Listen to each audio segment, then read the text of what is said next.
On Capitol Hill today, a bipartisan call for more government transparency on UFOs, or as the military calls them, unidentified aerial phenomena, UAPs. The objects have been detected essentially where all operations, Navy operations, are being conducted across the world. The technology that we faced was far superior than anything that we have currently or that we're going to have in the next 10 to 20 years. Unidentified aerial phenomena are a potential national security threat, and they need to be treated that way. The United States government has gathered a great deal of information about UAPs over many decades, but has refused to share it with the American people. That is wrong, and additionally, it breeds mistrust.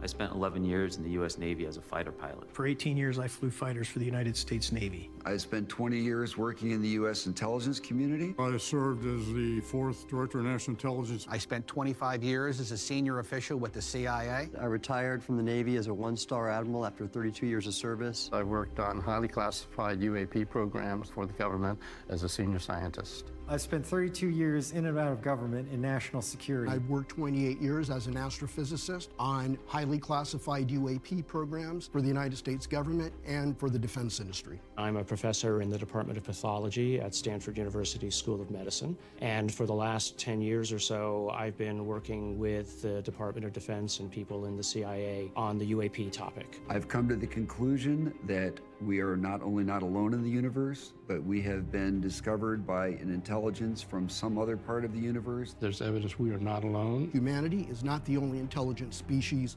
in the universe. We're not alone in the universe. I wouldn't be so arrogant to suggest there are no other forms of life out there. Humanity is not the only intelligence in the universe. UAPs are real, they're here, and they're not human. There are other intelligences that have highly advanced exotic craft interacting with the human population. They are here. This is real. It's happening now. Non-human intelligence exists, it's been interacting with humanity, and it's been doing so on this planet for a long time. We are not the only intelligent life form in the universe. There's something here on the planet with us that is intelligent and more intelligent than us. This is the biggest discovery in human history.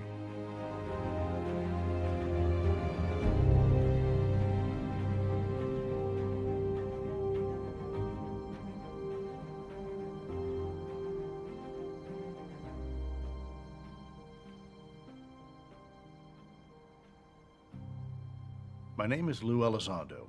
In 2009, my life changed forever. That's when I was recruited into a highly sensitive government program that investigated unidentified aerial phenomenon, UAP, also commonly known as UFOs. My work for the U.S. government goes back almost 30 years to when I joined the U.S. Army. From there, I had the good fortune of being recruited into various programs within military intelligence. During my career, I served my country around the world managing and directing missions including counter-narcotics, counter-espionage, counter-terrorism, and counterinsurgency. And it was later in my career that I actually began running special access programs for the U.S. government, and in some cases reported directly to the White House and the National Security Council.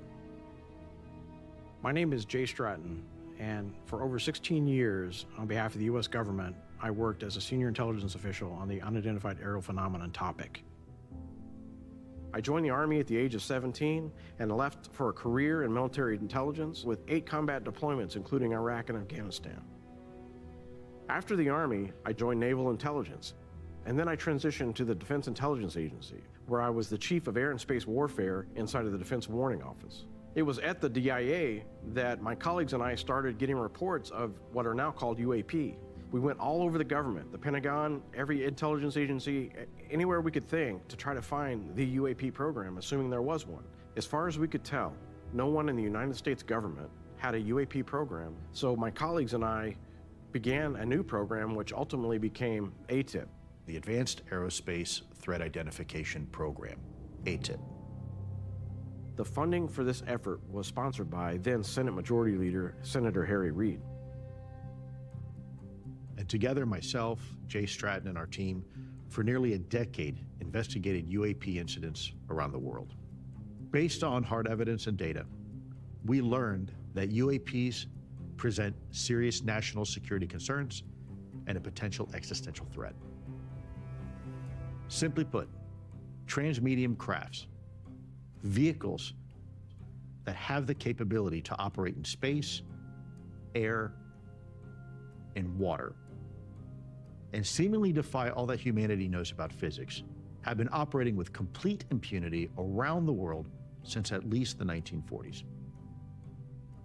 At ATIP, we had access to some of the most sensitive videos in the Department of Defense inventory. If you could be in my shoes and see what I've seen in folks like Jay Stratton, there would be zero shadow of a doubt that these things are real and they are not made by humans. The things that I've seen, the clearest videos, the best evidence that we have that these are non-human intelligence remain classified. The classified data that we had access to when we joined the program was indisputable. There's 80 years of this data that the public isn't even aware of. I have seen with my own eyes non-human craft and non-human beings. For 23 years and 10 months, I was in the United States Air Force as an A-10 pilot. And while I was at NORAD, I witnessed an event that I will remember forever.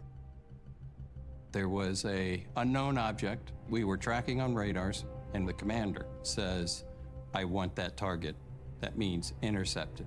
Fighters all the way down the eastern seaboard were scrambled. And none of the fighters were successful in intercepting or running it down. We were unable to maintain air sovereignty over North America.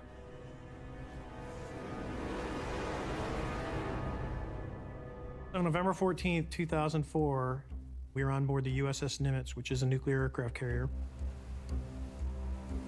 I was the most senior person in the squadron flying.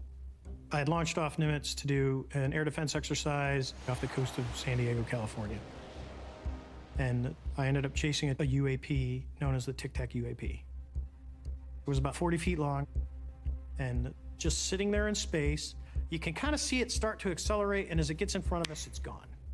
This thing was doing 32,000 miles an hour. So obviously that technology is not the United States.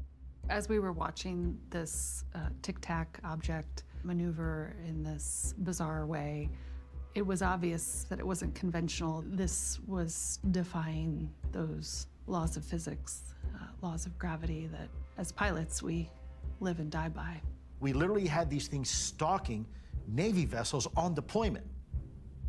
The frequency in which UAP were being reported to us was increasing. They were ubiquitous. We were seeing them nearly daily out there. My gosh, there's a whole fleet of them. Look on the ASA. And then we actually almost had a midair with one of these objects. This now became a safety issue. 2 aircraft from my squadron were flying out in close proximity to each other in section formation, so about 150 feet apart or so. One of these objects went right in between those 2 aircraft, right past the lead aircraft, and the lead aircraft was able to visually see the object, and he simply described it as a dark gray or a black cube inside of a clear sphere. To be clear, non-human intelligence has been actively conducting ISR, intelligence, surveillance, and reconnaissance of some of our most sensitive U.S. military facilities and nuclear sites. They have both deactivated and activated nuclear weapons with both the United States and Russia. The nuclear weapons that were activated in Russia were pointed at us. And from that perspective, the stakes really could not be any higher. This is an emerging and disruptive threat for the United States and truly a national security concern. And by the way, this isn't just happening here in the United States. This is happening all over the world, and it's occurring with greater frequency. When I met Lou Elizondo in the Pentagon, he made me aware not only that this phenomenon was real, but it was an ongoing, persistent phenomenon. The Secretary of Defense didn't know, the Congress didn't know, senior policymakers didn't know, and nobody was doing anything about it other than Lou and a handful of colleagues. I was shocked and I was stunned, and immediately was concerned about intelligence failures that have occurred in the past and the disasters that have ensued, and determined immediately to do whatever I could to help get Lou to the Secretary of Defense, to move that information forward. Each time Jay and I and others tried to raise the alarm bells and bring this issue up to the appropriate level, we were met with fierce resistance. The stigma alone and the taboo of the topic, the historical association of UFOs, was something that for most people in leadership positions was too big of a pill to swallow. In fact, the stigma was so strong that people either believed A, the topic wasn't real, or B, the stigma was going to somehow taint or tarnish their career, so they didn't want to touch it.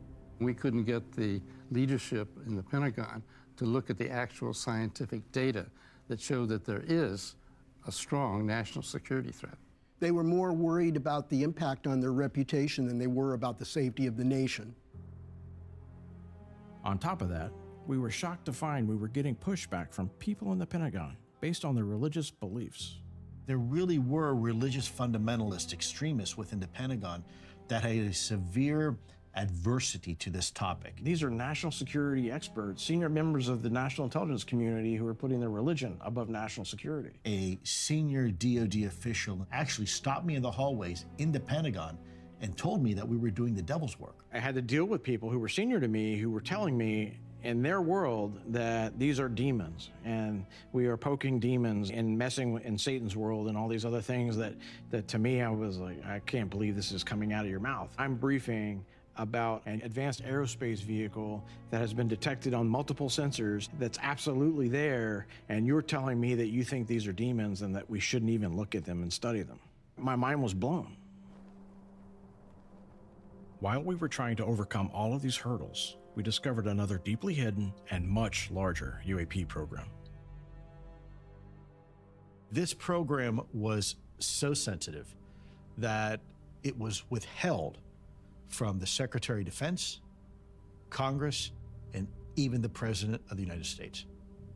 This program is referred to as the Legacy Program. This program had been capturing, retrieving, and reverse engineering UAPs since at least 1947. On numerous occasions, these retrievals included the bodies of non-humans, some sort of intelligent being that is not human. When Jay and I began knocking on doors and trying to get access into the Legacy Program, there was this almost like an immune response by the Legacy Program, and antibodies came out of everywhere to try to shut us down. We began communicating with scientists involved in the Legacy Program, but their leaders, when they learned of this, shut it down aggressively. Not only were we met with fierce resistance and stonewalling, we actually had people angry at us that were even asking the question itself, as in, what right do we have to inquire about the Legacy Program, despite the fact that we were running ATIP? Put yourself in my shoes. I'm conducting investigations of ongoing UAP activity, and there's this Legacy Program that has at least 80 years of information that could help us better understand this problem and protect national security, and they refuse to give it to us. When it became clear that we couldn't work through the system, I knew from experience, having worked with the Senate Armed Services Committee, what it takes to move this oil tanker. Think about this immense ship that has massive inertia, and you're trying to get it to change course. When it comes to the Department of Defense, only Congress has the wherewithal to do that. And the way to get Congress's attention is first and foremost through the press. I knew we had to get the press engaged, to help get the Hill engaged, to then get back to changing the Defense Department to study this problem, to figure out, is there a threat, where are these things coming from, and how do they work? As government employees, we're not allowed to talk to the media. So Lou and I strategized on how to overcome this hurdle. There were really only two choices. The first choice was make peace with silence and sit on what is humanity's greatest secret, all the while keeping Americans in the dark. Or two, I could resign my position in protest and fulfill my obligations to the American people by telling the truth about what I know about UAP.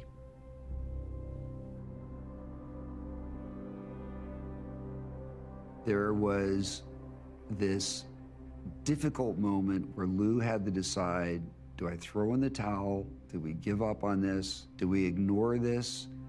Or does he fall on his sword?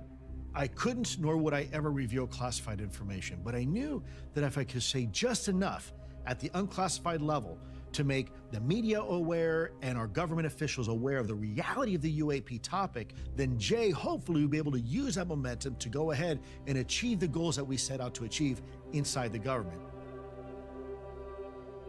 And we had a number of difficult conversations because Lou was giving up a very promising career. He loved what he was doing. He was very good at what he was doing. It's such a profound life decision for Lou to make for himself and his family. During one of my routine hellish commutes back home, as I was stuck in traffic, looking in front of me and behind me and seeing thousands of cars, I had this profound sense of isolation, a feeling I had never felt before in my life, a feeling that I was completely alone. I might as well have been living on the dark side of the moon. None of these people around me, in fact, no one anywhere, had any idea of what was actually going on around them. Not a clue. I thought to myself, these individuals deserve to know the truth. The mere fact that we're not alone in the universe. How can any one organization, institution, religion, or government control that, or censor that, or gatekeep that? No one has the right to keep fundamental truths away from the American people and humanity. CNN has learned the Pentagon had a secretive program to research UFOs. The existence of a secret government program to investigate UFO sightings. A recent report by the New York Times unveiled the existence of a real-life X-Files department. Their secret government program to investigate mysterious flying objects. This seems potentially like one of the biggest stories of my lifetime. These aircraft, we'll call them aircraft, are displaying characteristics that are not currently within the U.S. inventory, nor in any foreign inventory. This is a very serious national security issue. Something is in our skies. It has been there for quite some time. There's a whole fleet of them. If you have objects that are doing things, maneuvering in ways without any obvious sign of propulsion, my submission is that what we are looking at is truly, by definition, exotic technologies beyond next generation technologies. And the bureaucracy in the Department of Defense really limited our ability to keep leadership informed of what we were seeing.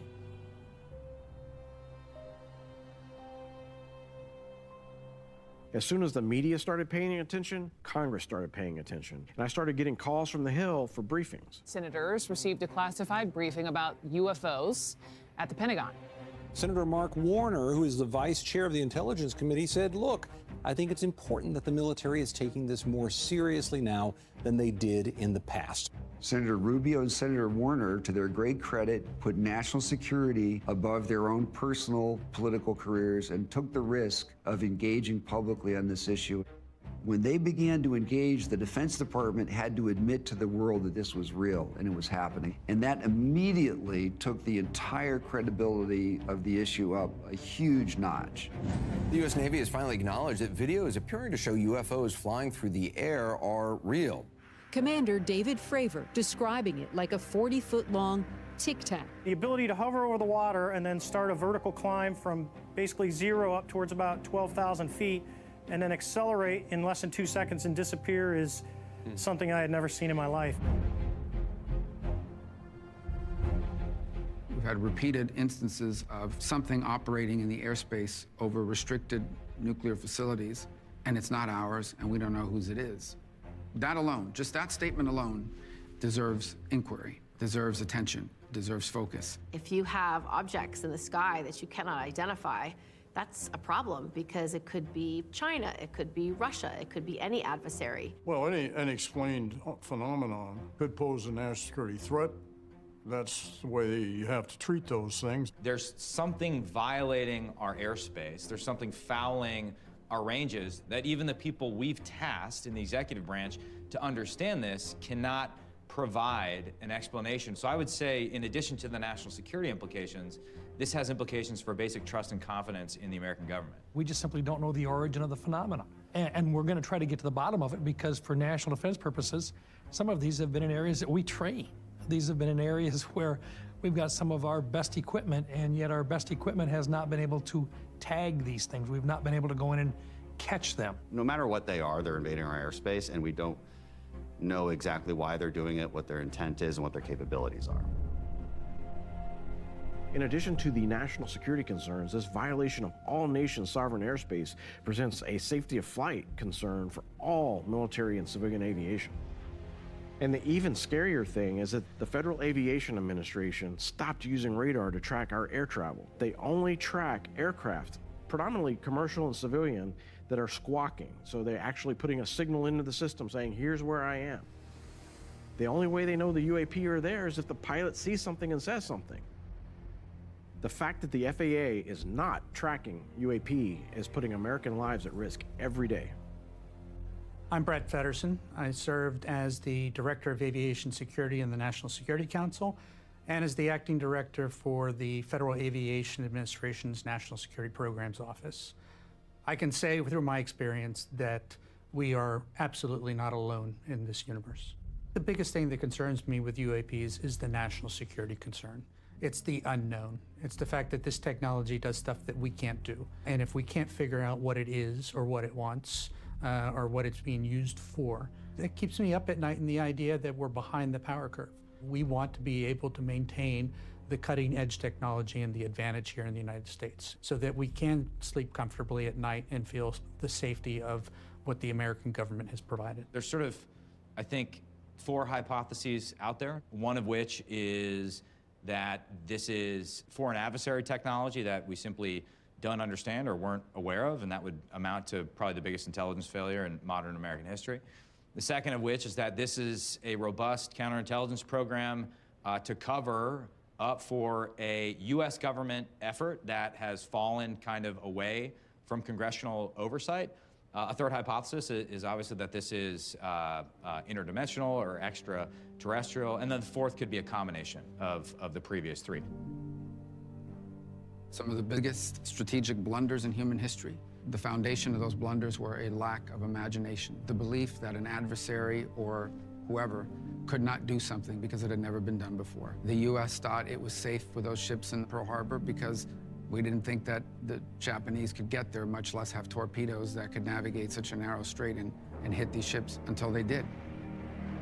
We never thought in our wildest dreams that terrorists would strike us in the homeland by training for a year to become pilots and then hijacking commercial aircraft and crashing them into buildings. And they did. The thing that always keeps me up at night, something in the human psyche that says, I don't have time or energy to sort of prepare for the unforeseen or what I've never seen done before. And you know, that leads to strategic surprise and sometimes strategic surprises that change the course of human history. There was one classified briefing that I gave to members of the House and Senate where I took military pilots to tell them the story of their encounters with UAP. Those stories left them so rattled that they had trouble sleeping that night. The United States' most trusted military servicemen and women and irrefutable data from our intelligence collection systems have been observing UAP for decades. Everything observed can be categorized by 5 distinct performance characteristics. At ATIP, we call these the observables.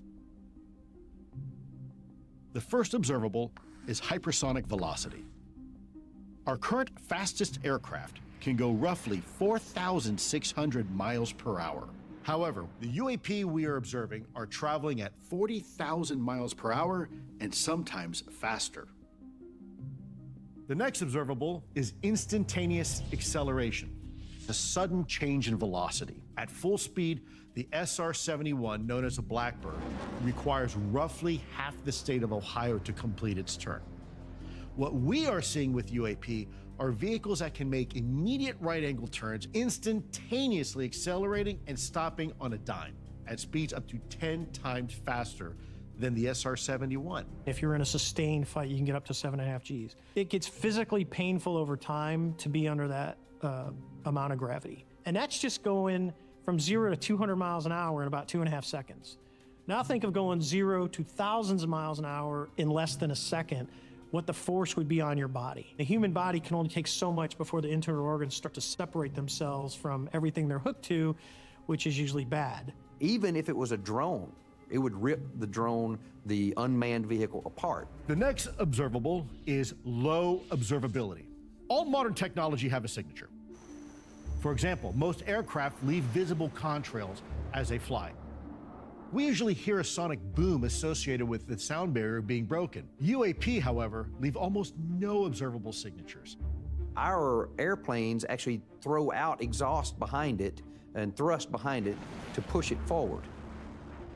Whatever these things are, they're not doing that. There's no exhaust, no particles coming off of them that we can see.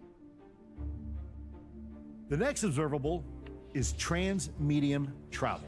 UAP have been observed operating in space, in air, and underwater, and they are moving seamlessly through each of these environments without any normal signature and without compromising performance. We've observed a trans-medium capability of these phenomena to move from space to the atmosphere to the ocean. In the Aguadilla, Puerto Rico case, a DHS helicopter caught this spherical object flying. It entered the water and exited the water, so trans-medium without losing any velocity. It goes into the ocean and makes no splash or wake at 74 miles per hour. I calculated how much force you would require just to propel a basketball under the water at 74 miles per hour, and you would need a Bezos 7 rocket motor or 2 Learjet engines. That would churn the water up like crazy. So this is a technology that's frictionless. The next observable is anti-gravity. UAP seem to be defying the natural effects of Earth's gravity without any obvious means of doing so. No signs of propulsion or lift, meaning no wings, no control surfaces or ability to maneuver. In 2014 to 2015, we were operating off the coast of Virginia Beach, off the eastern seaboard. It was during this time that we upgraded our radar from the APG-73 to the APG-79 radar. And this allowed us to essentially see more objects we weren't expecting to see. And there's a particular case of one of these objects maintaining a complete stationary position inside of 120 knot winds, essentially inside of a hurricane. They're all going against the wind. The wind's 120 knots from the west. So look at that thing. It's rotating. It just seems like they're not affected by the environment the way we are. They were tracking them from above 80,000 feet. So for those that don't know, above 80,000, that's where you start getting into space. So these things were coming down, they would sit for like 3 hours and they would go back up, which to my knowledge, we don't have anything that has the capabilities as far as the energy required to come down, hang out for 3 hours and go up. The observed UAP capability exceeds that of even the most advanced human technologies that are developed in classified black programs. From our exposure, I mean, there's nothing we have that comes close. There's actually a sixth observable, which is not a flight characteristic. That is biological effects. I got started working on this actually in this office. There was a knock at the door, and 2 individuals who represented themselves as being with the CIA and an aerospace company came to me and asked for my help. They had data of military personnel, intelligence officials, and others associated with the Department of Defense who had direct interactions with UAP, and because of that direct interaction, suffered some kind of medical harm. They wanted my help to look at the so-called inflammatory secondary events that might be measured in the blood. Anything from the horrific burns that I've seen on some of the individuals that leads to secondary problems with autoimmune diseases and sclerosis, et cetera. And then the internal scarring that I've seen on some individuals, these people had scarring inside of their bodies and inside of their brains. And you have to think about it, you know, if you get too close to the back end of a jet engine, or for instance, if you get too close to the transformer system that just powering your neighborhood, there's energy coming out of those things. I mean, those are just human technologies. Now imagine you've got something which is a more advanced technology, which is generating some kind of field that allows these objects to move. You can imagine if you get too close to it, you're going to get harmed. I spent 10 years as an intelligence officer for the Navy, and before that, 6 years as Air Force intelligence. and I spent time on the UAP task force. I'm one of the intelligence officials that has experienced biological effects of encountering UAP. Since my first encounter, I've observed other craft, orbs, we'll call it exotic energy fields. Unfortunately, those of us who have investigated it, we become part of the investigation or investigated by our colleagues. The population had about a 25% mortality rate within 7 years of having an interaction. Probably important that the public understands that this is more than just an aerial phenomenon. When you have an anecdote that is accompanied by medical data, that's something that I can hand to another scientist, another doctor, and say, here it is, you explain it. We can argue about what the conclusion is, but we can't argue that the data is real.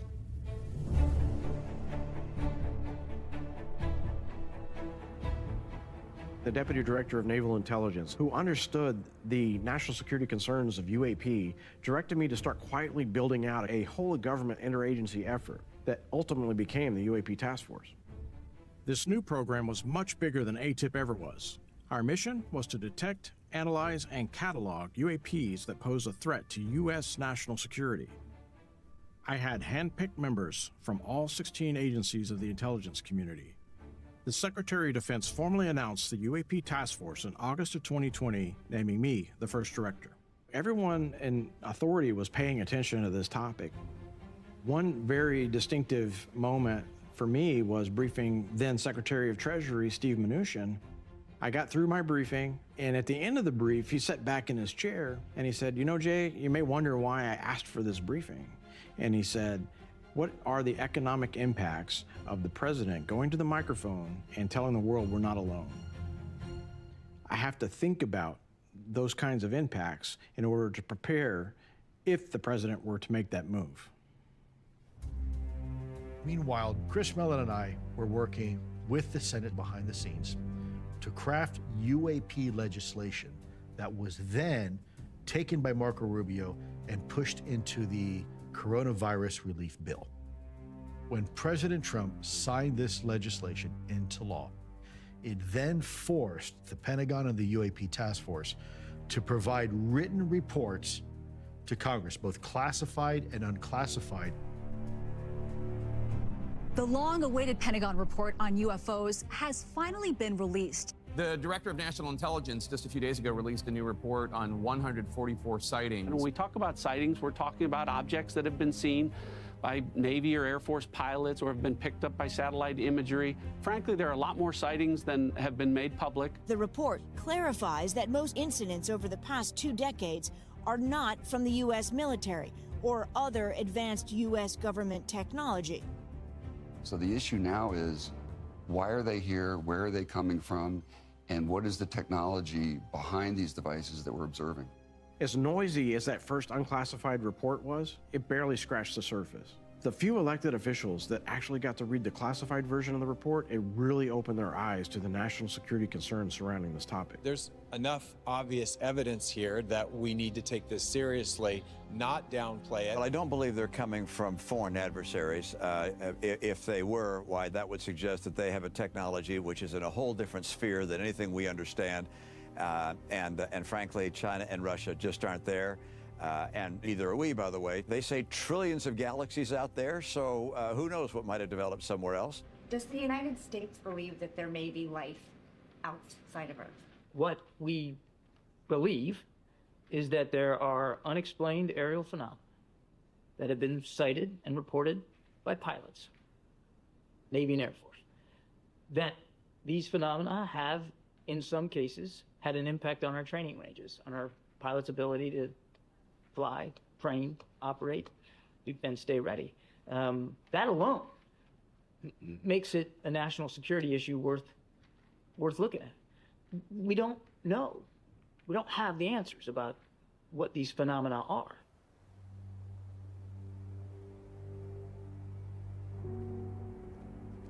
As we continue to make progress, a very powerful disinformation campaign began.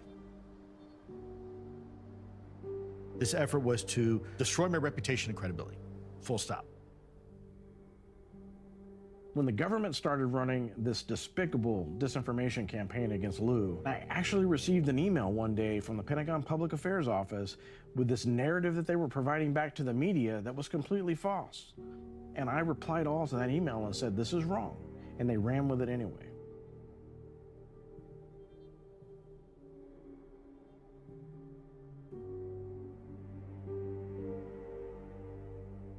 They actually told the American people that Lou Elizondo did not work there, and that was an outright lie. My family and I suffered greatly for it. I mean, all you have in your life is really your credibility and your word. It's heartbreaking. They don't want anybody that's based on facts being involved in this. So what do? They go online and try to belittle Elizondo and me and anybody else that's trying to do it a scientific way. As hard as it was, I was still being privately encouraged by former members of ATIP to continue the fight. And so that gave me the motivation to continue to press forward. And the fire that we started continued to spread. After decades of public denial, the Pentagon now admits there's something out there. And the U.S. Senate wants to know what it is. UFOs, unidentified flying objects, are real. The government has already stated for the record that they're real. I'm not telling you that. The United States government is telling you that. There's footage and records of objects in the skies that we don't know exactly what they are. What's your viewpoint on what these objects that seem to defy all laws of physics are? Well, first of all, that's a legitimate question now. There are lots of mysteries out there. It should keep us humble. There's a lot of stuff we don't know. There have been sightings all over the world, and when we talk about sightings, the other thing I will tell you is it's not just a pilot or just a satellite or some intelligence collection. Usually we have multiple sensors that are picking up these things. There's always the question of, is there something else that we simply do not understand that might come extraterrestrially? I think it's a bit presumptuous and not arrogant for us to believe that there's no other form of life anywhere in the entire universe. Well, I've seen some of those videos from Navy pilots, and I must tell you that they are quite eyebrow-raising and might, in fact, be some type of phenomenon that is the result of something that we don't yet understand, and that could involve some type of activity that some might say constitutes a different form of life. We don't know if the non-human intelligence that is already here is exclusively extraterrestrial or perhaps some sort of crypto-terrestrial. Some people who are into the physics of time travel think, well, maybe they're time travelers. Even some sort of proto-human that somehow branched off from the human family tree long ago and is as natural to this planet as we are. Some ancient civilization that's sequestered away somewhere on the Earth or on the seabed.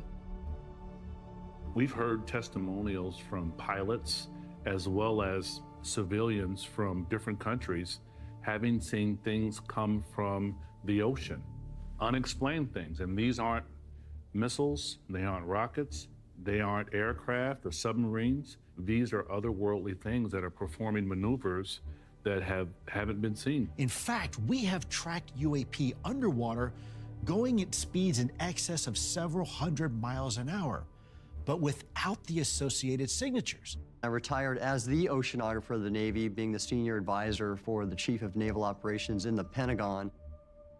Our knowledge of the ocean's rather limited. We haven't even explored 80% of the ocean volume. We have mapped the surface of Mars and the Moon to a higher resolution than the Earth's seafloor. Is it possible that whatever we're seeing isn't from out there, it's from down there? Are we looking at an entire world underneath the water?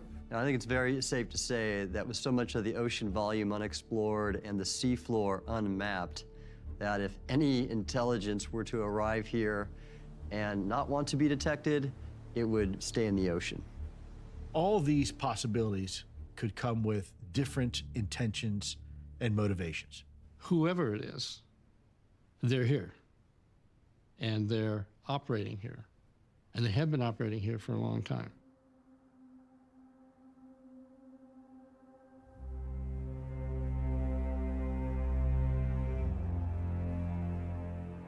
In 2022, we started pushing Congress hard to hold public UAP hearings, and that's when disclosure started to get to the next level.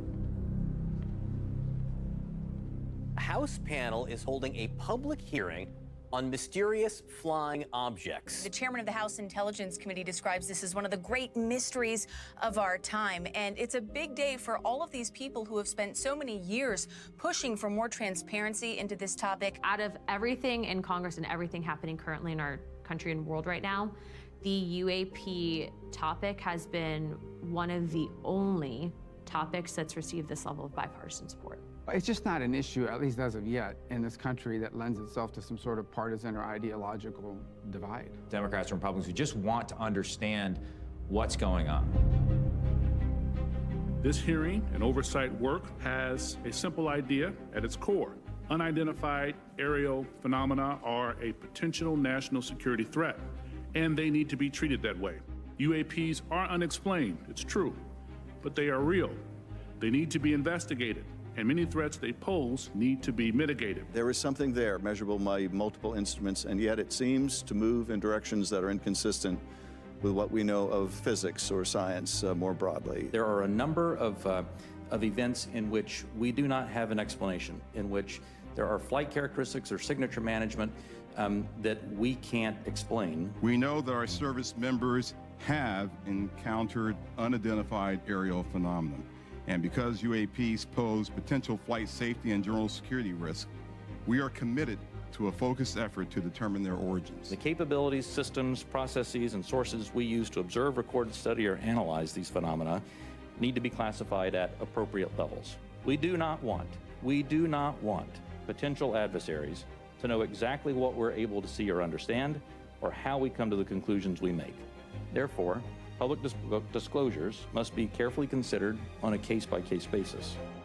The hearing was a historic bipartisan effort towards transparency, but it left both the American public and Congress with more questions than answers. While I was making progress, I learned that the legacy program was quietly behind the scenes pushing back, and they were creating bureaucratic hurdles. They were somehow able to block the funding that was approved for the UAP task force. I can't describe it any other way than I was just angry. There's this hidden hand that is blocking all of these actions and things that I'm doing. A subversive government overriding the real government. It's so bad that we really aren't going to make progress until someone shines the light on them.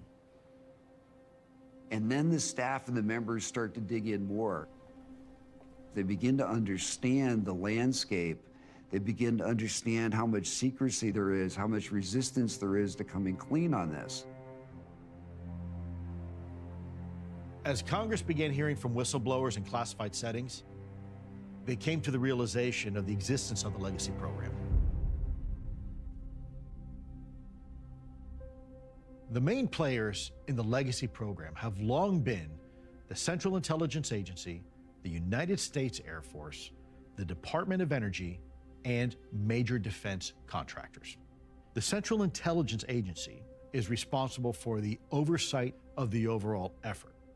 You might think of them as a little bit as a headquarters element. The Deputy Director of Science and Technology at the CIA controls the UAP crash retrieval portfolio.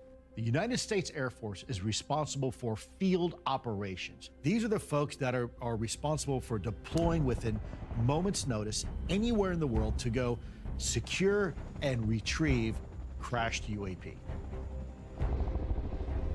We have intelligence teams quickly notified if there's some UAP event that might involve a crashed vehicle or pieces from a crashed vehicle. The United States Air Force uses their own special forces, but they also coordinate with other special forces in the other branches of the U.S. military. They're so well organized that they basically can get to a site, gather material, whatever it is, and once it's in their possession, they have the authority to classify it and therefore make any information about it unavailable to the public even admission that it exists, unavailable to the public. The defense contractors, they're responsible for the exploitation and the reverse engineering and analysis of the materials. They provide technical and advisory services that the government doesn't have. And last but not least is the Department of Energy. They are the world's experts in anything that is related to either atomic or nuclear technology or anything that gives off radiation. But there's another advantage because the Department of Energy has its own security classification system, well outside the overview and oversight, if you will, of traditional classification systems like the Department of Defense or the intelligence community. They've used the security and classification language in the Atomic Energy Act to hide the legacy crash retrieval program. The intelligence officials that have briefed on these crash retrievals have talked about a number of different species having been observed to be associated with the crash. The bodies recovered are not all the same type. I'm aware of at least 2 advanced non-human species, one of which made contact with the legacy crash retrieval program, the other of which the bodies were recovered by the crash retrieval program in various crashes. One of the questions is often raised, if they're so advanced, why are there crashes? But of course, I mean, you know, cars are well made and people drive them carefully, but you know, there are crashes. It can happen. Another option that's being considered is that maybe some of these were not, quote, really crashes, but that they were left here for us to examine in order to advance our technology forward at a faster pace. So in that sense, they can be seen as gifts from a more intelligent species. One of the questions that would then be raised would be, well, are gifts distributed differently among different nations or more or less homogeneously to see who survives and makes progress the fastest? It could be a giant IQ test, you might say.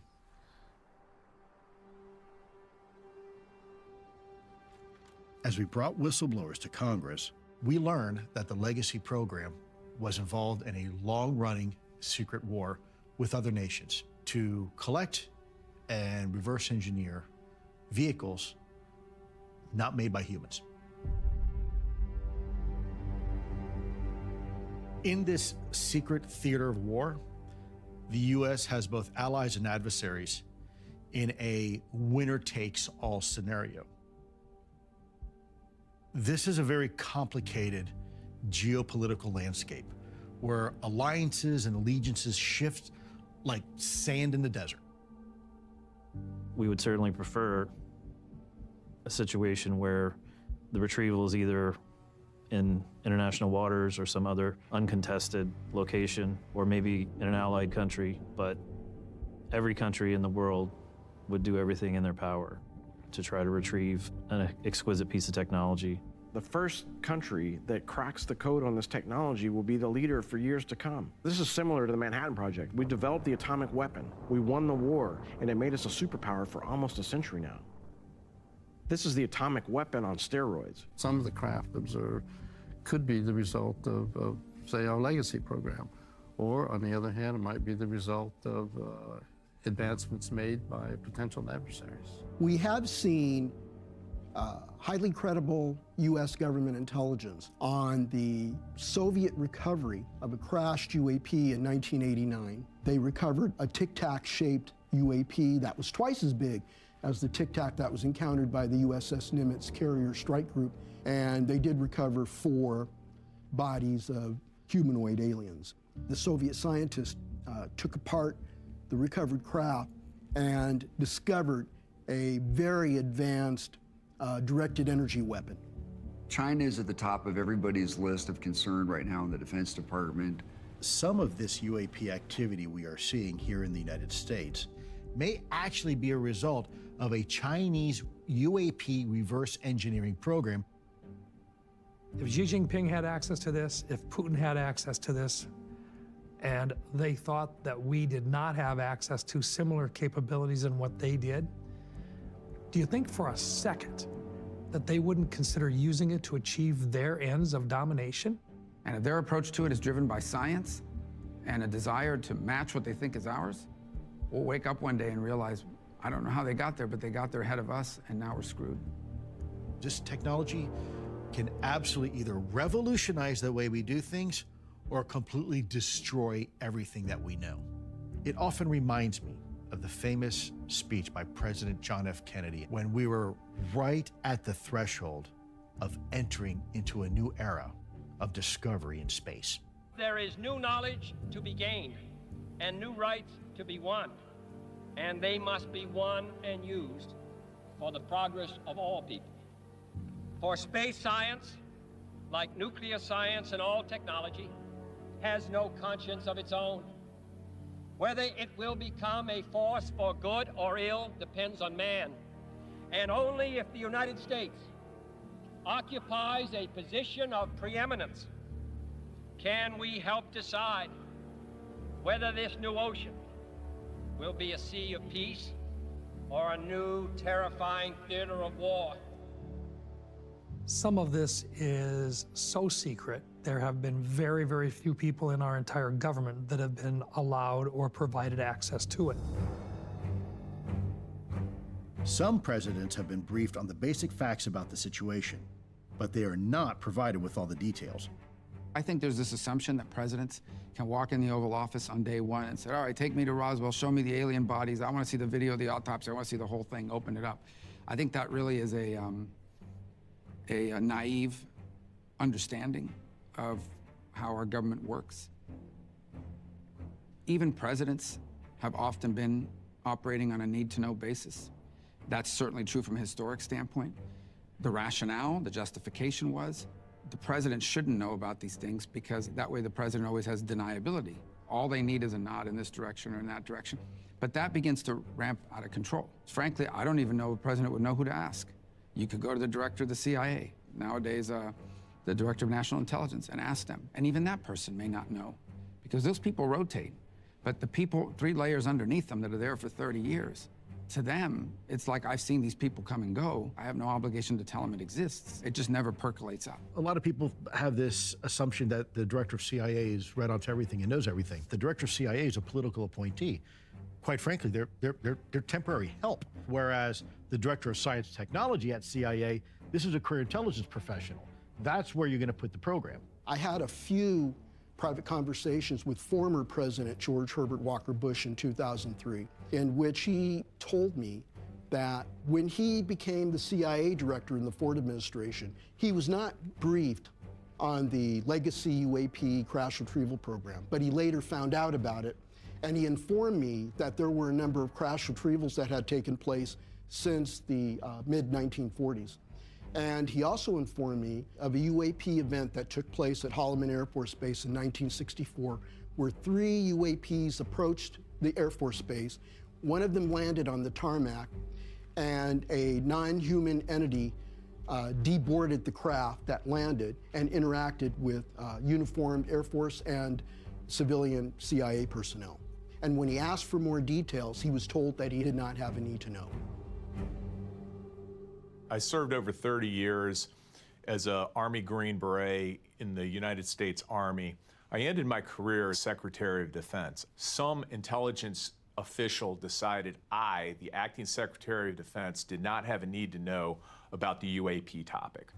Several of my colleagues participated in a panel organized by the George Bush administration when the administration contemplated going public with disclosure.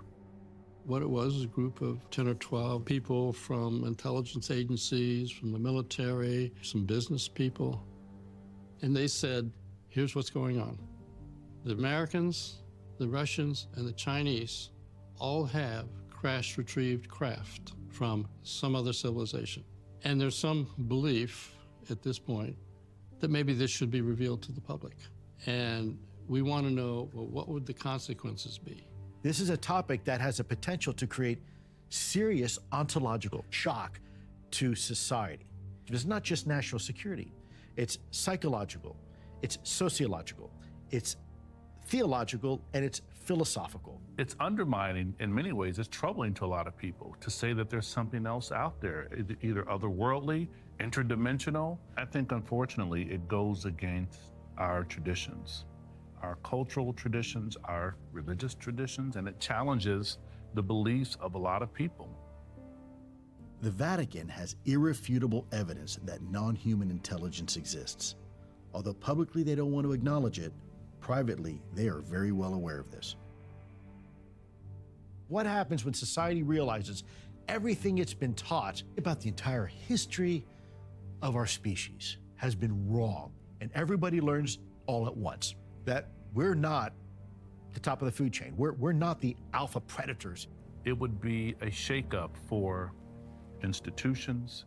It'd be a shakeup for norms. It'd be a shakeup in society. One has to be careful, and one has to remember that it's conceivable that there's something that's so disturbing or disruptive or negative that there is a rationale for not immediately disclosing all of that information. We actually came up with a list of 64 areas that really would be impacted to some significant degree by such a disclosure. When we add up all the numbers, it looks like this would be kind of a bad idea. Did you go through the secret files, the UFO documents? Now that you're out of office, you can do anything you want, right? True, yeah. But I'm not telling you.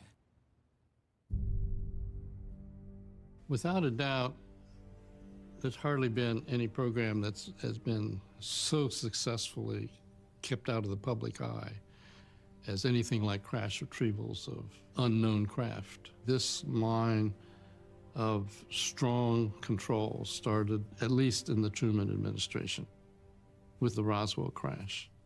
In ATIP, we learned that the UAP event at the U.S. Army Airfield in Roswell in 1947 did actually occur. It was described to be a boot heel-shaped UAP that broke into two pieces on impact, and observers saw what looked like hieroglyphics or some type of writing on it. You might describe them as runes or glyphs, hieroglyphs that were actually on the craft itself.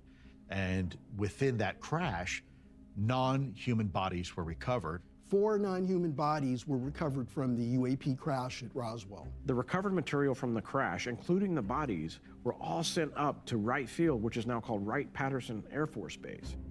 That's where the U.S. had their best reverse engineers. Think about the context for everything in 1947. The U.S. had just won World War II and was entering into a Cold War with the USSR. These UAP presented a technology of unfathomable power. It was imperative that the U.S. be able to reverse engineer this new technology before anybody else, or before anybody else even knew about it. You can't tell your friends without telling your enemies. That's a key component to every decision as to what we do or do not release. Back in 1947, when they looked at this and they realized it was real and they realized they had no idea what it was, this was something you couldn't just talk about, because the role of the President of the United States and the role of the military is to defend the United States and to protect its citizens. If this is something that they can't protect against, well, they're not going to come out and say it. They're not going to scare anybody. They don't want to tell the American public about the threat because there's nothing they can do about it. It was only a couple months after Roswell that President Truman signed the National Security Act of 1947, which established both the Air Force and the Central Intelligence Agency. That was the start point in which both the CIA and the Air Force began to take operational control of the UAP topic. But it wasn't until a couple years later, when Truman signed the Central Intelligence Agency Act, that really endorsed the CIA to be able to run secret intelligence operations outside the normal routine oversight channels. Basically, be able to run operations without anybody knowing. From Roswell on, the strategy for dealing with the public and ensuring U.S. secrecy is maintained was to basically adopt a strategy of deny everything, admit nothing, make counter accusations, put out false narratives, intimidate and discredit witnesses. In essence, deny, deny, deny, establish stigma surrounding this topic in order to prevent any type of disclosure. Executive Order 12333 bans covert action to influence the public and the media. But the Legacy Crash Retrieval Program has been ignoring that. In fact, they are aggressively influencing public opinion by using an active disinformation campaign.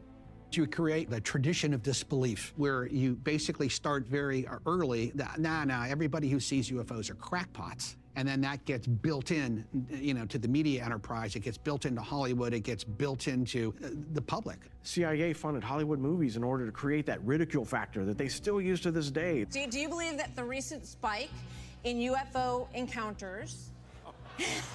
I get the UFO question? Yeah, you do. Come on, man. I'm not... Would you tell us? I'm just, I loved E.T., the movie, but I'm just going to leave it there. Up until very recently, there was zero incentive for a naval aviator to come forward and say, this is what I saw. And honestly, up until very recently, there was zero incentive for a U.S. senator to talk about it, because people would think, what's wrong? This guy's a weirdo. Over the years, military service members, intelligence officials, and even private citizens have been ridiculed and made to look crazy, to the point where people have lost their jobs, they've lost their ability to provide for their families, they've lost their security clearances.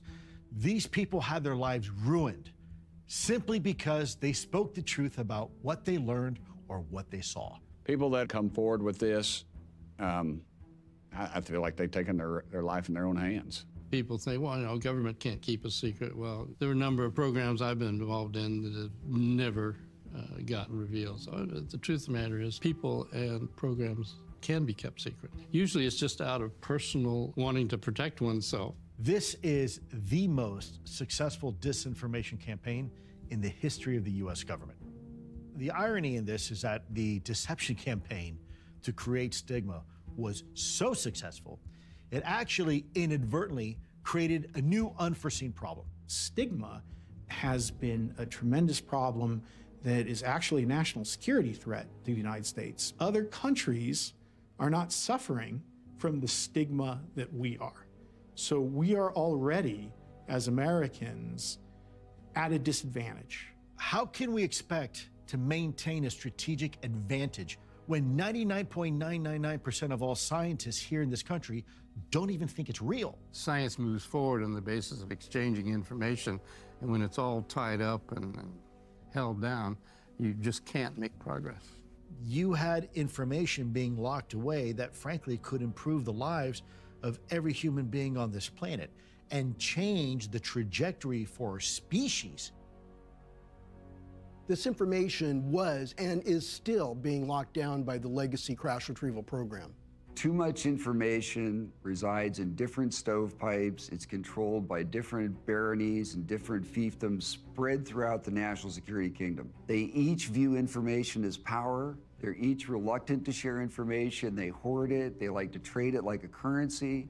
All of these things conspire to prevent us from getting the big picture and bringing the information together. It's worth noting that the Air Force didn't contribute any, or maybe just a tiny number of reports of UAPs. Notwithstanding the fact that the Air Force controls the North American Aerospace Defense Command, they're responsible for space surveillance, they have aircraft with superior radar systems operating in the same training ranges where the Navy is seeing and reporting these aircraft, and yet they claim they don't have evidence of this. Imagine we had a situation where we're saying there are unidentified submarines off the coast of the United States, and the only reports we got were from the Air Force, and the Navy had nothing to say about it. During the George W. Bush administration, the president routinely went down to his ranch in Stevensville, Texas, and I see reporting of UAP activity over the ranch. F-16s from a nearby Air Force base were alerted to intercept this object. People on the ground saw it. So I go down and I start asking questions. Hey, what did you chase? I'm acting on behalf of the U.S. government, and we're trying to understand what you saw.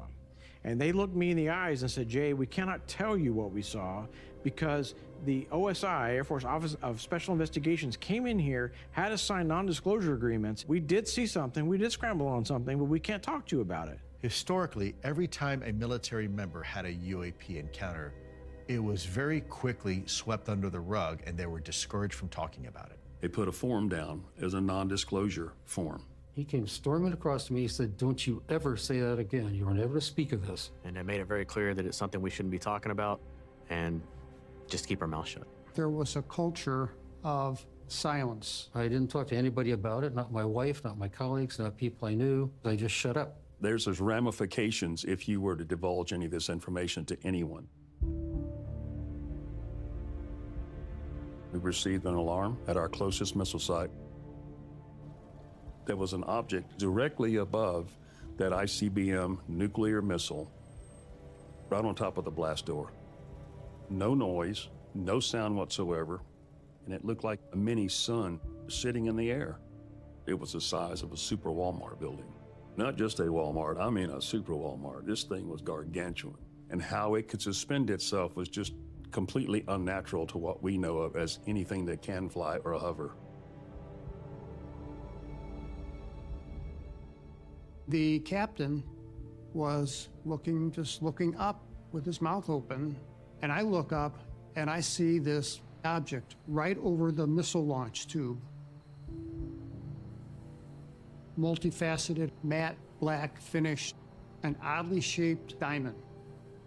Absolutely silent, made no noise. There was no means of propulsion, 50 feet up in the air, sitting absolutely still. And it was amazing. And we kind of looked at one another, and we were just human beings witnessing something extraordinary. And while we're watching this thing, it went from dead still, and it shot off toward the horizon and was gone.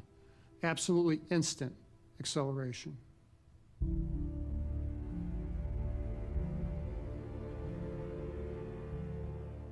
We had 60 cameras so that the engineers at Boeing and Douglas could see every millisecond of the ignition. The missile in question that we photographed was an Atlas D, carrying, as part of an experiment, a dummy nuclear warhead. As it was flying along, the warhead, the chaff, something else entered the frame. It sent a beam of light and hit the warhead, flew up like this, shot another beam of light down at the warhead, went like this, shot another beam of light at the warhead, went under here, shot a beam of light at the warhead, and then flew out the way it had come in. All the while, everything in our frame was moving along at 8,000 to 9,000 miles an hour. There's nothing of ours that could have done that. Could have done that.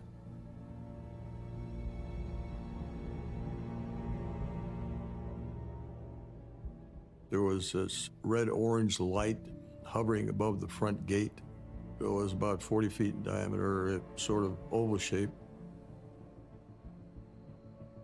And each missile was announcing guidance and control system failure. Our missiles were starting to go down, so we had all 10 of them go down.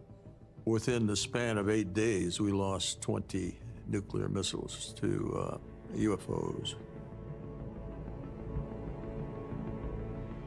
Vandenberg is home to the infrastructure that supports our national missile defense project, the system that defends our country from incoming ballistic missiles and nuclear weapons. So it's one of the most important bases we have. On October 14th, 2003, I showed up to work at Vandenberg Air Force Base, and immediately everybody just started to tell me about this UFO incident that had happened earlier that morning. I reported for work at Vandenberg Air Force Base. We were given a briefing that earlier in the day, some Boeing contractors had witnessed a UAP incursion. 3 Boeing contractors had called in and reported that a gigantic red square object was floating over the launch pad at low altitude. It was making no noise, it had no obvious signs of propulsion, and it was just hovering silently. It was a very serious security breach of the area. And we were told just to be vigilant when we were out on our shift that night. And I spent the most of the day driving around the base looking for these objects. Later that night, myself and 5 security forces members, we observed a bright light approaching the base. As it got closer, the light was no longer visible, and it was massive, the size of a football field, almost rectangular in shape. It was just floating there, no propulsion system, no windows. It was matte black. We observed it for another 45 seconds, and then it shot off thousands of miles an hour up the coast. I talked to all the direct witnesses, over a dozen people, And even from their different vantage points, they all told the same story. They all saw the same thing. The UAP activity surrounding nuclear weapons is not a historic issue. It's an ongoing issue.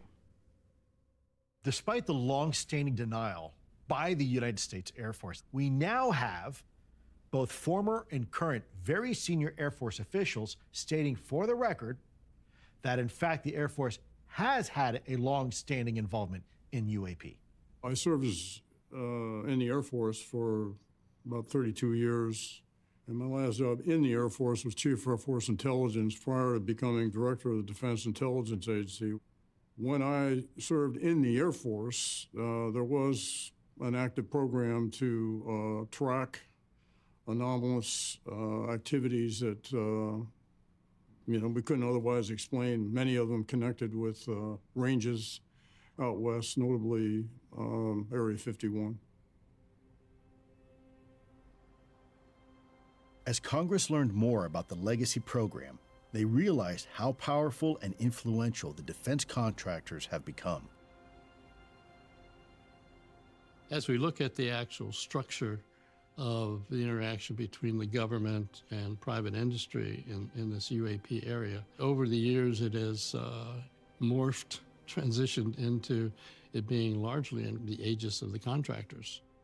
If you do something within the government, eventually it can be accessed by Freedom of Information Act. But if you do something through contractors, they're not available through Freedom of Information Act. I had been involved myself in projects where we made sure that the material was under contractor labels so that it couldn't be accessed easily by the public. But what happens with government, you need continuity. People move, people die, people retire. And so what winds up happening is you have these legacy efforts going on in the government contractor side involving UAP. And then I, the government official in charge of this program, leave. And someone else takes my place. And that person might have a little bit of awareness that this project existed. But then they're replaced by a third person who has no idea that the project existed. But the corporate entity that received this technology is still trying to develop it. And so they begin to commercialize that. Some of the stuff begins to seep out in these great innovations that some companies coming up with and making money on. And they claim it belongs to them and it's proprietary. And the people in government who know where it came from originally, they're long gone, and their successors have no idea that it was there at all. And so you can start to foresee where you create in corporate hands an extraordinary amount of power. The real risk that in transferring technology that is not useful to us today to a corporate entity, over decades, that corporate entity comes to basically possess and control access to it for their own purposes, not for the purposes of national security. In the councils of government, we must guard against the acquisition of unwarranted influence, whether sought or unsought, by the military-industrial complex. The potential for the disastrous rise of misplaced power exists and will persist. We must never let the weight of this combination endanger our liberties or democratic processes. The reason why our democracy is so strong, because it's of the people and by the people and for the people. It's not acceptable to have secret parts of government that no one ever sees. It would be unconscionable, it's against our Constitution, and it's wrong. Non-human intelligence is not government information, and the government should not be keeping that knowledge from the people. Before he passed away, I had the privilege of seeing Senator Harry Reid quite a few times in his private residence. He explained to me that he was once provided information on the legacy program, but denied access. He was incensed by that.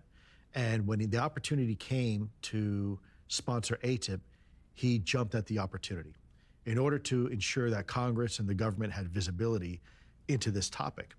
And frankly, we wouldn't be where we are today if it wasn't for the courage of Senator Harry Reid. Why the federal government all these years has covered up, put brake pads on everything, stopped it.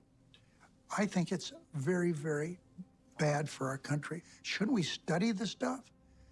The answer is yes, and that's all this was about. For decades, our government assumed there must be different exotic technologies responsible for each of the observables. But our scientists realized one breakthrough technology could actually be responsible for everything. With enough energy, you could create a bubble, a warp bubble, around a spacecraft that would have a different property of space-time inside the bubble than on the outside of the bubble. This energy field would completely isolate the craft from the environment. So you might ask then, how does the craft actually move forward within its bubble? The craft inside the bubble has a way of altering the bubble's properties in order to change its direction of motion. Such that you have a downward press in front and an upward press behind. So it'd be like riding space-time in the same way that a surfer would ride a wave in the ocean.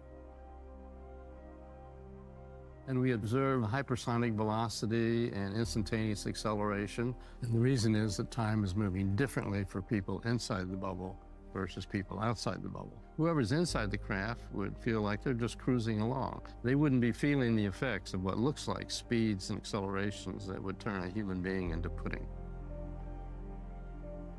This one breakthrough can be the key to interstellar travel, where you want to travel long distances without taking enormous amounts of subjective time. We'd also have low observability because the bubble acts as a barrier between two space-time environments. This would eliminate or conceal most of the known signatures of conventional technologies. This is why radar would have difficulty tracking a craft, because the signal from the radar would be distorted by the energy field around the craft. The radar signatures literally just moved around the bubble and doesn't reflect back to the radar emitter. So it's not surprising when someone takes a photo of a UAP, they find they get a fuzzy and distorted picture because they're actually taking a photo through a space-time barrier. What's been happening recently is that we have upgraded our sensor systems on our fighter aircraft. And these images that are now picked up with our advanced sensor systems, we can begin to see the actual structure of the energy field around a craft, which in the past they would not have been able to do. We also observe transmedium travel because the craft is moving within its own space-time, and the outside environment through which it's moving is inconsequential. This would allow a craft to go seamlessly from space through the atmosphere and into the water. And they could do so because the warp bubble that surrounds them shunts air molecules or ocean water molecules around the craft so that it could move effortlessly through any medium. We also observe anti-gravity because the Earth's gravitational field is no longer having any effect on the craft inside its space-time bubble. This is why a craft does not need, say, engines or wings or other aspects that we would associate it with a craft that needs to fly in the atmosphere. It's really disconnected from the atmosphere. And the energy field associated with each craft causes a highly energetic wave of radiation, which is why people getting too close to a UAP can experience biological effects that are harmful to humans. Now that we understand that these craft exist in a space-time environment that's different from the exterior space-time environment, this can begin to explain claimed observations by, say, military people who have approached and gotten into a craft and find that time is running at a different rate inside the craft than time running outside the craft. They think they're only there for a few minutes. When they come outside the craft, some hours have gone by. So they feel like they've got missing time. Or similarly, with respect to the size of the craft, if someone is outside the craft and looks like a small craft and they go inside, it's the size of a football stadium. Once you've realized that space and time are being engineered to be different inside the craft than they are outside the craft, then these anomalies that people report that sound completely absurd can actually make sense.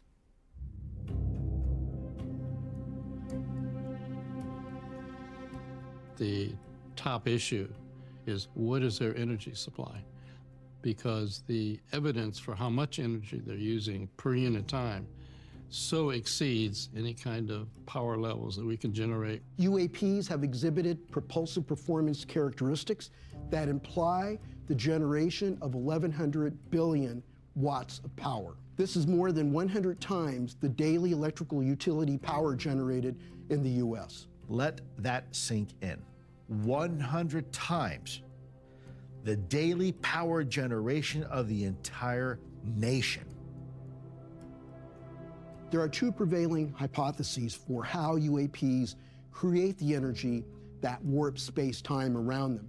And one is that the spacecraft can produce its own bubble of vacuum energy around the craft, which is also known as zero-point energy. And the other one is that the craft could be using quantum entanglement to draw on a remote distant source of energy. If we can understand the technology that we're observing, it has so many potentially beneficial impacts, including clean energy. We're seeing these craft doing unbelievable things, and it's not combustion engineering. This is technology that could replace oil, gas, and coal, and protect our planet for future generations. How can we use these technologies and all the capabilities that might come from it, not to fight a war, but to increase our standard of living, to increase our ability to get from place to place? We can talk more about teleportation. We could talk more about hypersonic travel. Being able to take human beings to the next evolutionary step, which is the stars. Being able to explore new star systems and planets. On the other hand, you'd have to weigh the consequences of sharing with the world, knowing that there are bad actors out there. If our adversaries would have access to that same technologies, they could flip that into some very, very powerful weapons of mass destruction. You could put a nuclear bomb inside one of these things and let it fly right through a building, through concrete, through steel, wherever you want it, anywhere in the world. We want to talk about it publicly and encourage folks to talk about it, but while we're talking about it publicly, our adversaries are paying attention to context clues, to piece things together about possible technologies that we may have that they don't have access to. So it's a fine line. I would opt for making any new energy source a humanitarian issue, that it should be open. And we know how to do that. We've done that with nuclear power. If the capabilities that exist come to the forefront and they become known to the world, it might very well be that it is to the benefit of mankind.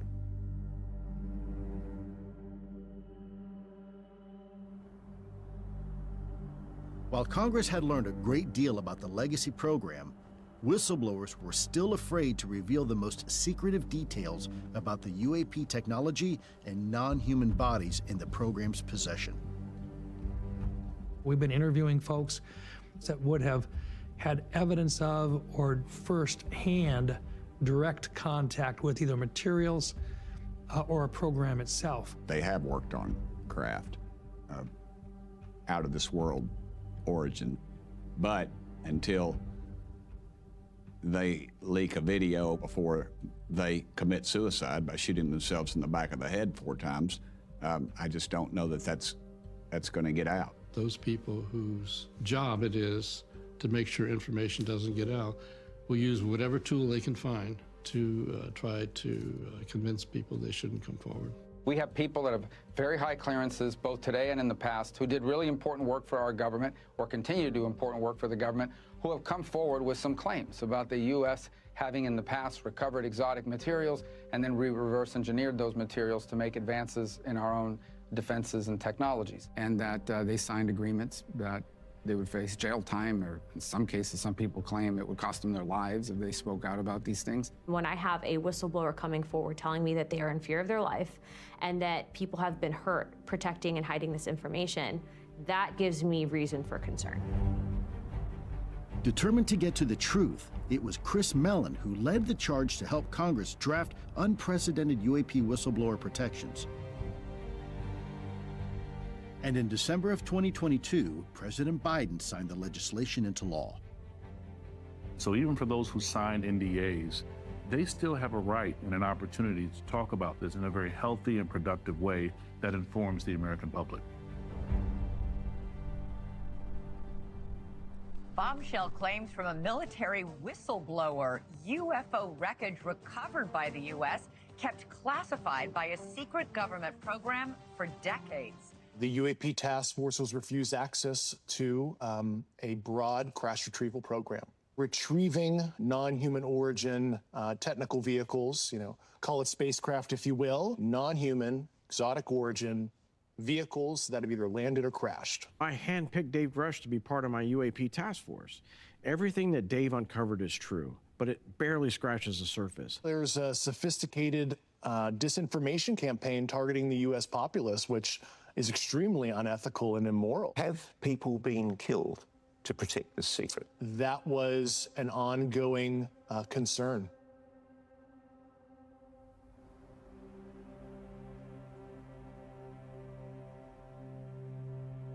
Dave has been working tirelessly behind the scenes with Congress as well. And we were really poking the bear. We were making a lot of progress. We were getting a lot of information to Congress. And it wasn't necessarily symbiotic with the legacy program and their desires. I remember one evening, I was sitting with my wife on the front porch, and I received a call. I recognized the voice of a friend of mine, and he happened to be one of the staffers on the Hill, and he was very shooken up and said, listen, we had a very interesting meeting on the Hill, and an extremely senior person in the U.S. government, in the intelligence community, told Congress, for the record, that there was a committee of 27 individuals, and I'm not going to go into code names here, that were mulling over the idea of using extreme measures to silence David and myself. Kill us. Now people say, oh, come on, that's conspiracy. No, it's not. We have done it before. Under certain circumstances, we have killed Americans without due process. If they are a clear and present national security threat, we can kill Americans. Now, it's not done very often, but we can. Without a fair trial, they just disappear, right? So here I am. If I wind up in a month from now floating in the Potomac somewhere, you know what happened. You know what happened. This is the truth. What else you want to know?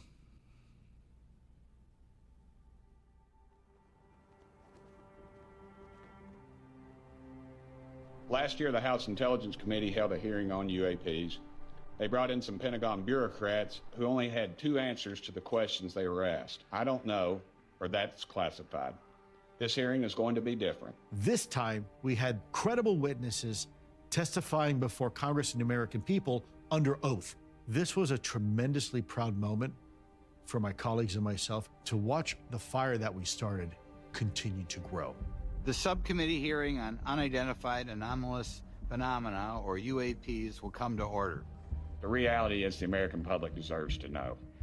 And you better be careful about a government that doesn't trust its people, because there's no telling what they'll pull on you. It's really important that we're here in a bipartisan way to have this conversation, which really, to the heart of it, is about national security. The American public has a right to learn about technologies of unknown origins, non-human intelligence, and unexplainable phenomena. You solemnly swear or affirm that the testimony you are about to give is the truth, the whole truth, and nothing but the truth, so help you God. Yes. I was informed in the course of my official duties of a multi-decade UAP crash retrieval and reverse engineering program. I am hopeful that my actions will ultimately lead to a positive outcome of increased transparency. We were primarily seeing dark gray or black cubes inside of a clear sphere where the apex or tips of the cube were touching the inside of that sphere. Since the events initially occurred, I've learned that the objects have been detected essentially where all operations, Navy operations, are being conducted across the world. These objects had been observed for over 2 weeks, coming down from over 80,000 feet, rapidly descending to 20,000 feet, hanging out for hours, and then going straight back up. It wasn't until 2009 until Jay Stratton had contacted me to investigate. Unbeknownst to all, he was part of the ATIP program in the Pentagon. Are you aware of any individuals that are participating in reverse engineering programs for non-terrestrial craft? Personally, yes. Do you believe that our government is in possession of UAPs? I know the exact locations. I actually had the people with the firsthand knowledge provide a protected disclosure to the Inspector General. Do we have the bodies of the pilots who piloted this craft? Biologics came with some of these recoveries, yeah. Non-human biologics. Non-human. I was wondering if you could speak a little bit about the interaction between defense contractor companies and any UAP-related programs or activities. The contractors, are the metal benders, so to speak, they're the ones actually doing specific performance on government contracts. Yeah. How does a program like that get funded? Misappropriation of funds. Does that mean that there is money in the budget that is said to go to a program, but it doesn't, and it goes to something else? Yes, I have specific knowledge of that. Yep. Mr. Graves and Fravor, in the event that your encounters had become hostile, would you have had the capability to defend yourself? Absolutely not. Sir? No. What we experienced was well beyond the material science and the capabilities that we had at the time, that we have currently, or that we're going to have in the next 10 to 20 years. We have nothing that can stop in midair and go the other direction, nor do we have anything that can, like in our situation, come down from space, hang out for 3 hours, and go back up. Is it possible that these UAPs would be probing our capabilities? Yes or no, Mr. Graves? Yes. Rush? Yes, definitely. Do you have any personal knowledge of people who have been harmed or injured in efforts to cover up or conceal these extraterrestrial technology? Yes. Personally. Anyone been murdered that you would think that you know of? I have to be careful. I directed people with that knowledge to the appropriate authorities. There clearly is a threat to the national security of the United States of America. Brave witnesses here. They took an oath to uphold the Constitution of the United States, and dadgummit, they're doing it. And we owe them a debt of gratitude.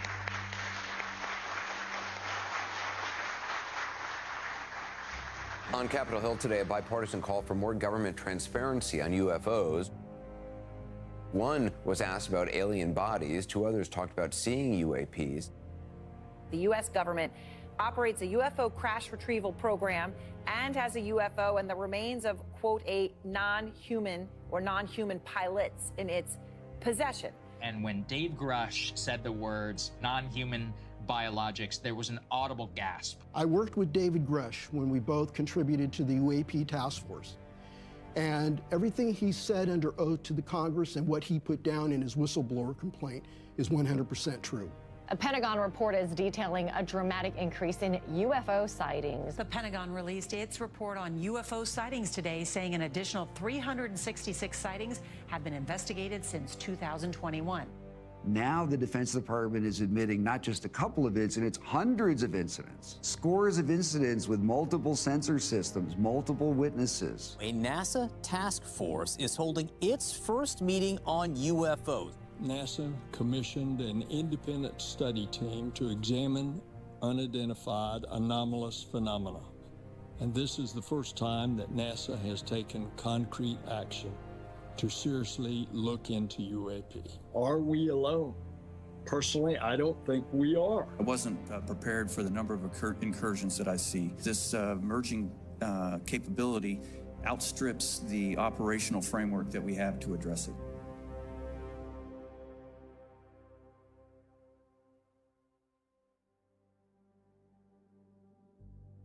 Since mankind first started developing atomic energy, there has been consistent UAP activity at sites involved with the atomic and nuclear process. We have evolved more technically in the last 80 years than we have in the previous 200,000 years. And the uptick in UAP activity has increased in line with our advancement of harnessing energy. We realized we are on the path to exploiting the energy levels needed to warp space-time, and UAP have been observing and clearly been interested in our rapid progress. Despite developing massively new technologies, we don't see an equivalent moral increase in how we deal with each other. We are still invading sovereign nations. We're still threatening nuclear war 80 years after dropping atomic bombs that vaporize hundreds of thousands of human beings. Let's face it, we are a violent species. So if I were a species from somewhere else, even if I were a hidden species on the planet, who saw how we were coming up this curve of, atomic energy and nuclear energy, and then beginning to realize what it takes to do their kind of technologies with warping time and warping space and so on. I can imagine that could be seen as a threat to another species, because they would recognize that, well, it's only a matter of time, and they're going to be doing what we're doing, and then we're going to have to deal with them. So it doesn't surprise me that their highest priority would be to identify what threats they might face and learn everything about them. This pattern of activity seems to me utterly logical. It seems to me to be an extension of the evolutionary process that governs life writ large as we know it, which is self-preservation is number one. When I hear stories of either nuclear weapon sites being shut down or turned on, what that tells me is something quite interesting. First off, is that something has a technology capable of reaching into our nuclear weapon systems at a distance in ways that we don't understand. Okay, that's just capability. But if you ask the question about intent, at the very least what it tells me is that they're showing us what they can do to us at will, or with us, or they can stop us. Now, they didn't stop us from blowing something up in Japan. They didn't stop the first of the bombs. So at some level, they're willing to let us see the consequences of our actions. But at another level, they're willing to also show us that, you might think that you could hurt us one day, but you can't. We really can just reach in and stop you, or cause you to blow each other up, because at the end of the day, you're getting in our way and you're really starting to annoy us. So even though it has been reported that some of our fighter pilots have chased these objects and even fired missiles at them, there has not been some kind of strong negative retaliation. So it'd be pretty easy to come to the conclusion they're friendly and that's fine, and there's no real threat there. But the truth of the matter is, you have to take into account, well, under what condition, that might change. For example, if you have ants at the back of your yard, they're not a threat to you, so that's fine. But if they come and invade your house, suddenly they're a threat.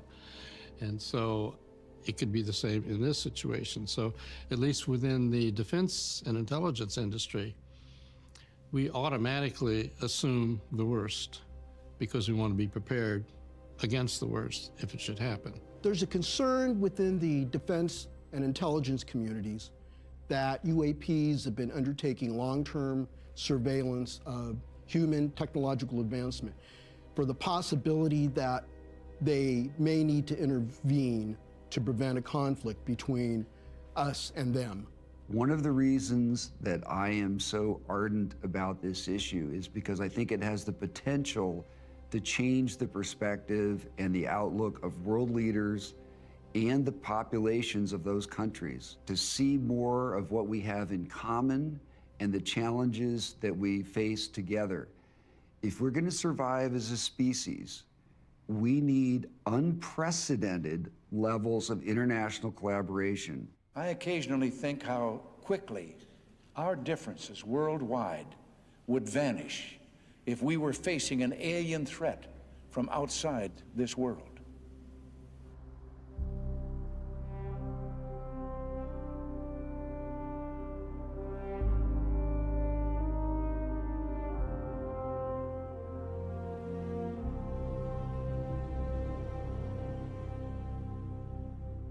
Thomas Jefferson once said, "I'm not an advocate for frequent changes in laws and constitutions, but laws and institutions must go hand in hand with the progress of the human mind. As that becomes more developed, more enlightened, as new discoveries are made, new truths discovered, and manners and opinions change. With the change of circumstances, institutions must advance also to keep pace with the times." Our current Senate leadership feels the same as our founding fathers. And throughout the fall of 2023, my colleagues and I met with Senate leadership to help give them clarity on the facts as they fought for the most historic UAP legislation we've ever had. Never in the history of our nation have we ever seen any type of legislation regarding UAP that is as detailed and specific and as directive as this one. The United States government has gathered a great deal of information about UAPs over many decades, but has refused to share it with the American people. That is wrong, and additionally, it breeds mistrust. There is, we believe, information and data that has been collected by more than just the Department of Defense, but by other agencies of the federal government as well. Information on UAPs has also been withheld from Congress, which was a violation of the laws requiring full notification to the legislative branch. The bill I worked on with Senator Rounds offered a common-sense solution. The Unidentified Anomalous Phenomena Disclosure Act. This would be the most aggressive measure that we've frankly ever seen in history when it comes to disclosure about what the government knows and has as it relates to UAPs. The measure would also give the federal government control over all recovered technologies of unknown origin and biological evidence of non-human intelligence. Eminent domain allows the U.S. government to take control of anything for national security reasons or for the betterment of the American people. A requirement as a transparency measure for the government to obtain any recovered UAP material or biological remains that may have been provided to private entities in the past and thereby hidden from Congress and the American people. The eminent domain section was not crafted accidentally. It was designed to be put in there clearly to lay out our expectations. Contractors may have information that they have held or materials that they have held over an extended period of time. And this is our way of addressing it and making it clear that it should be delivered in an appropriate fashion and that they need to be negotiating with us now. Their bipartisan plan for more transparency is getting some major pushback, though. The defense contractors give money legally to a lot of my colleagues that provide a great deal of the pushback on this. There's a lot of money coming from the defense industry to support elected officials with their campaigns. And then when the time comes for these elected officials to try to get to the bottom of things, they're compromised. Something with the capabilities of traveling light years, not showing a heat signature, and the energy capabilities of that would put the Pentagon out of business. We wouldn't be fighting these worthless wars overseas over oil, and American boys and girls wouldn't be dying. It would put the war pigs out of business. Unfortunately, there was too much resistance, and the most historic elements of the proposed legislation did not become law. We've got a big mess on our hands. We've got 80 years of lies and deception that, quite frankly, ruined a lot of people's lives, and nobody wants to take responsibility for that. This is not a endeavor here to go out and punish anyone, but nonetheless, we would need to know what they've learned. Taxpayers paid for this. And I think offering amnesty is extremely important. Let the past stay the past, then collectively move forward. It's essential we keep working on our proposal. I'd like to just acknowledge my dear friend, the late Harry Reid, a mentor who cared about this issue a great deal. So he's looking down and smiling on us, but he's also importuning us to get the rest of this done, which we will do everything we can to make happen. But where there was smoke, there was a fire. And Congress is now aware of it. And so what that allows us to do is circle the wagons and try again.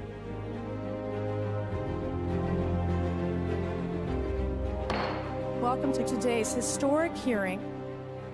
There are certain individuals who didn't want this hearing to happen because they feared what might be disclosed. Do you solemnly swear to affirm that the testimony that you are about to give is the truth, the whole truth, and nothing but the truth, so help you God? I do. Has the government conducted secret UAP crash retrieval programs, yes or no? Yes. Were they designed to identify and reverse engineer alien craft, yes or no? Yes.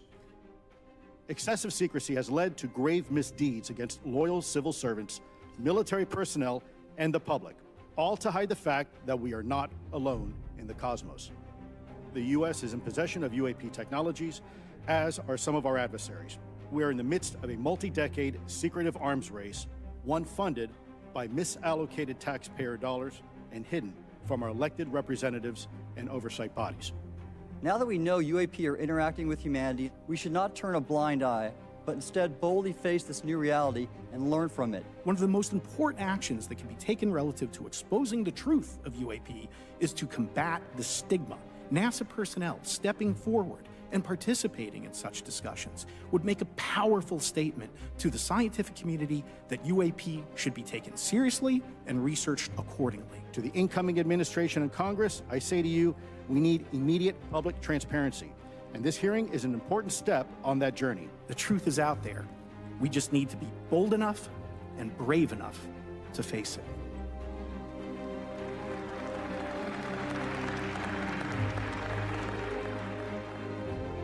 America wants their pizzas in 30 minutes or less, and that's about our attention span. And I think the legacy program is they think that America will draw its attention somewhere else, and I just don't think that's the case. I think we've lit the fuse. I think the American people are ready to receive the truth. Sitting here in a Senate building, recognizing what change has been occurring, I never thought I'd see this day come, frankly. And now that I see it here, I am unbelievably hopeful that it's going to filter down into our society to where everyone realizes that the human species is actually in a melting pot of many species throughout the galaxy. What I expect to come out of that is, first of all, a greater appreciation of what it means to be a human.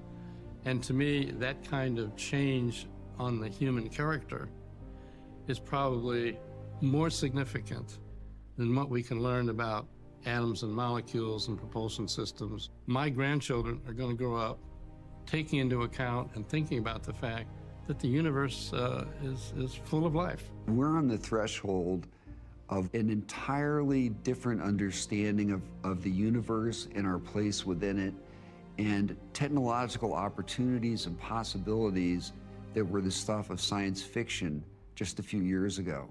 The people behind the legacy program truly believe that this secret is so intense that they can't share it with the American people. There may be aspects of this that are so intense they can't share it. However, I think the basic fact that we are not alone in the universe, we can share that with the American people. We can handle it at this point. Hopefully, one day, the American people will learn the bigger story and how it impacts us all. I want to tell the American people what I know, but I can't because a vast majority of it remains highly classified. I feel tremendous pressure to share what I can because I know there will come a time where we all wish we had done things differently. That moment is imminent. And when that moment comes, I know people will say, I wish somebody would have told me sooner.